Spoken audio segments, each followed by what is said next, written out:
From ordinary to extraordinary is the beginning of the journey of transformation, so that that bigger thing in you pops out. One thing that I need you to know is that self-discovery is what brings you confidence. You're not going anywhere if you don't have confidence. I know you've discovered that you're unique. You're born for purpose, and all that you need to get great is in you. Those are the ingredients for confidence. You can do anything. We need to now move on to living beyond you, from ordinary to extraordinary. But it starts from somewhere. Now you've discovered yourself by taking a good look at yourself in the mirror. I mean, the mirror of self-introspection, meditation, prayerful attitude. Lord, open my eyes to see who I am. Being honest to yourself, being honest with God, and you will discover yourself. So let me assume that we've now discovered ourselves, and there's no need to hide from ourselves. Just be yourself, be you. You're unique, you're beautiful. So you can be yourself. Now, what are those strengths that I have? Because those are the tools that God is going to use to make you become that extraordinary person He wants you to be. I'll take it for myself. When I was young, what was my passion? I loved to draw. I was an artist. I loved to tell stories. Let's say I was a bit of a poet, a bit of a wordsmith. So how do you put all these things together? I didn't even know how. You won't believe it, I started studying law at the University of Ife. Yes. And that's because I can speak to issues. I don't know if I'm good at arguing. At least I can speak to issues, and I know lawyers talk a lot. But beyond that, I felt I could be that person that can stand and defend a person. I do also do a lot of advocacy, so I guess that background helps me.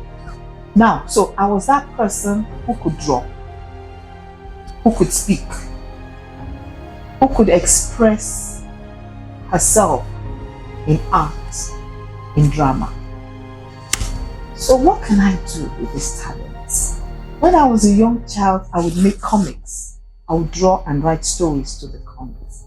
Then growing up, my father, bless his soul, told me about architecture and how architecture was a combination of the arts and the science, and how I could combine my skills to do a profession that would be creative and real.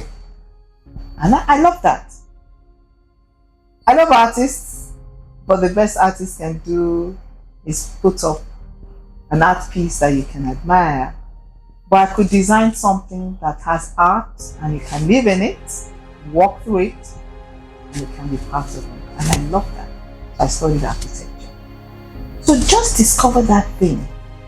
Perhaps all yours is even talking. I know some people, they're wordsmiths. I tell them, wordsmiths rule the world. Entertainment industry is big. If I could speak better than this, I'll be an MC and I'll be earning millions, I guess. So don't look down on any gift in you. That's what I want you to catch. Don't look down on it. Don't tell that child you're too talkative. Maybe that talkativeness that will make him get to the top of his game. And don't say you're too studious. He may be that person that the president needs to keep his government running, because he's going to be quiet in the background and bring up all the ideas. There's a gift, there's a skill in you. Once you see it, just ask God, God, how am I going to transform this thing that looks just like a seed into that thing that's going to make me extraordinary? So, when you discover the gift, like I told you, I went to school. You've got to train. That's the truth. There has to be a training. There has to be education that backs up the skill. There has to be tutoring, mentorship that gives you the experience to move forward.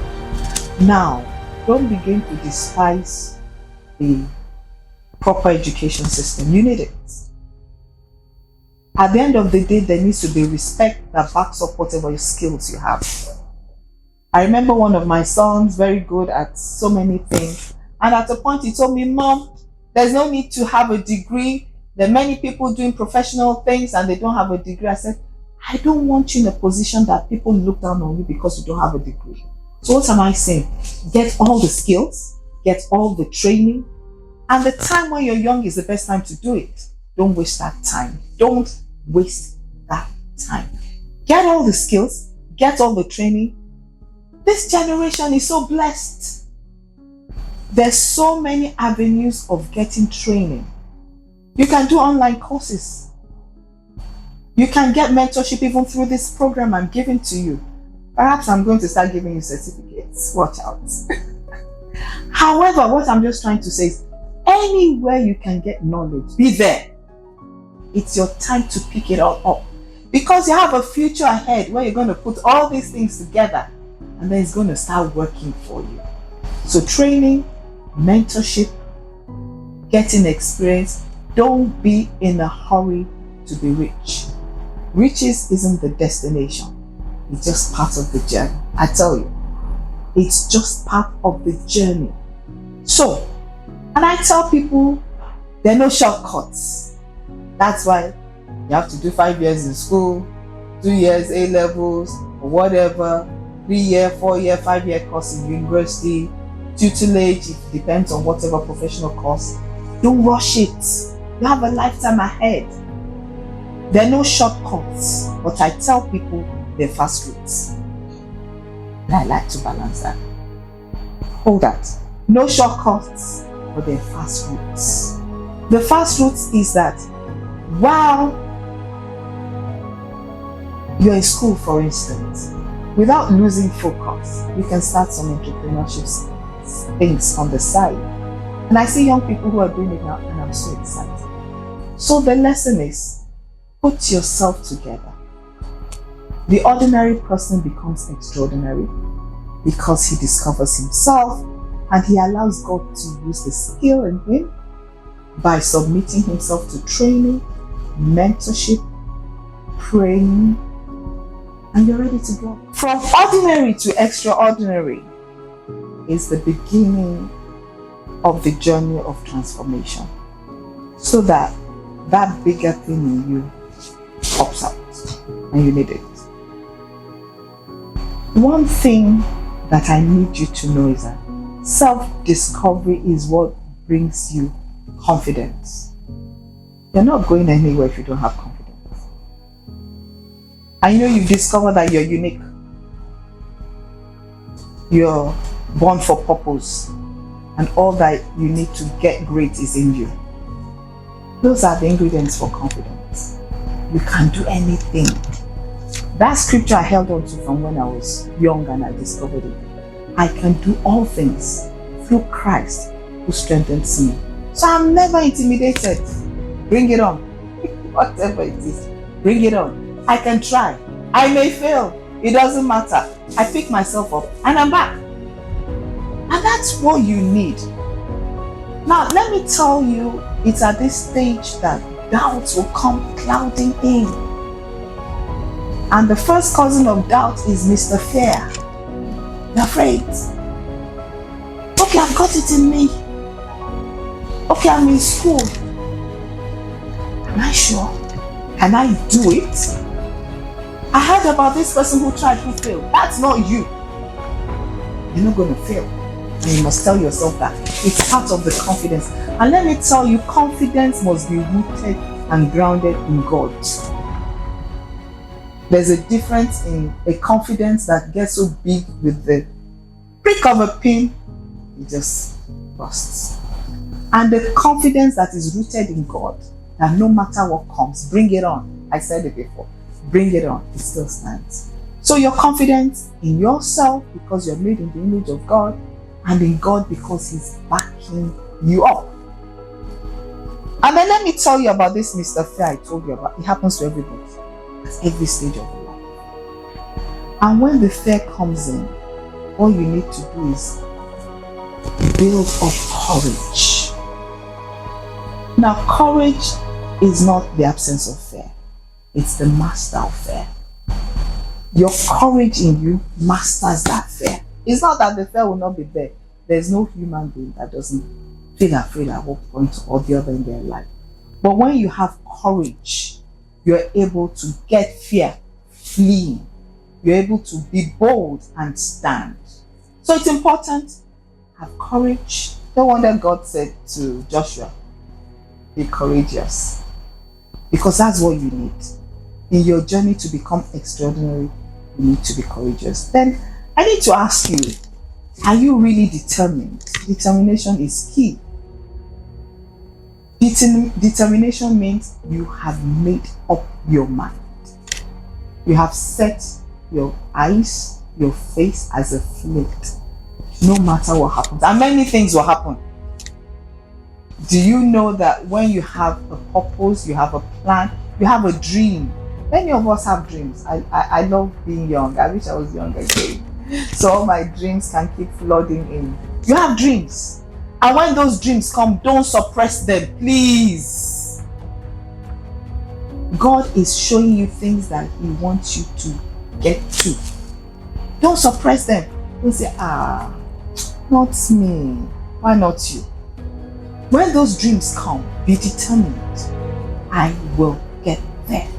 Even when it doesn't look like you can get there, it's a time to, just look at yourself in the mirror. And say, I'm going to get there. Look at where Trump is. Tell yourself, if Trump is there, why not me? I do that many times. I look at Trump, the president of the United States of America. If Trump can be the president of the United States of America, I don't see any reason why. If God wants, I can still be president of Nigeria. Don't get me wrong, I'm not even a politician. But that's just to show you the amount of confidence that is in you. And that's all you need. For every level, confidence. Confidence in yourself, rooted and grounded in God. Courage is not the absence of fear, but the mastery of it. Fear makes you sink, but faith and courage makes you confront that fear. Now, finally, before I just stop today, I want to tell you that growing up, I had so many weaknesses. And you see, it's always good to be real.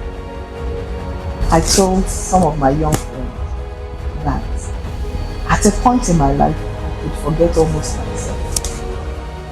I'm telling you the truth. So carefree, so nonchalant. God had a plan for me, but until I keyed into God, I couldn't find it. All those years, I was so self-absorbed. And that's why I was so careless. When you're self-absorbed, you're careless. But when you allow God into your life, you can think about other people. And then your life can have purpose and direction. So finally, to have purpose and direction is also not to be thinking only about you. It's about thinking about, Lord, how do I become great so that I can impact other people? That's where the extraordinary you shines out.